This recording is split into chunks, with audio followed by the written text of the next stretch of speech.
பாஜக கீஜாக்களை 6 மாசம் கழிச்சு கேளுங்க. அதாவது எல்லாமே யூகத்தின் அடிப்படையில் கேட்கிற கேள்வி. இதுக்கு என்ன பதில் சொல்ல முடியும்? நாங்க தான் சொல்லிட்டோமே, யாரெல்லாம் அங்க இருக்கிறாங்க, யாரெல்லாம் இங்க இருக்கிறாங்க, எல்லாம் 6 மாசத்துக்கு முன்னால சொல்லப்படும். இது ஒன்றும் மறைச்சிட்டுலாம் செய்ய முடியாது. வெட்ட வெளிச்சமா செய்யப்படும், செயல்படுத்தப்படும். இதுல எந்த ஒரு மாற்று கருத்தும் கிடையாது. தற்போது இதுதான் நிலை. வாக்குகளை சிந்தாம எடுக்கணும். எங்களுடைய ஒரே எதிரி திமுக தான் அப்படின்னு சொல்லி பாஜகவுடன் கூட்டணி வைப்பீங்களான்ற கேள்விக்கும் விபிஎஸ் அவர்கள் அது 6 மாதம் கழித்து முடிவெடுப்போம்னு சொல்லியிருக்காரு.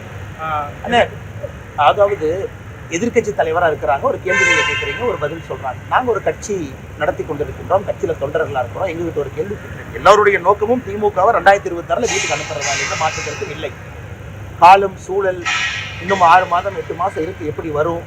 அதே நேரத்தில் தமிழகத்தில் இன்னைக்கு ஆக்ரோஷமா ஐடியாலஜிக்கல் அடிப்படையில் திமுக அதை மாற்ற கொண்டு போறாங்க. ஏன்னா திமுகவின் மீது மக்கள் பெரும் கோபத்தில் இருக்கிறாங்க. பெண்களுக்கு எதிரான குற்றங்கள் தினமும் அதிகமாகிட்டு இருக்கு.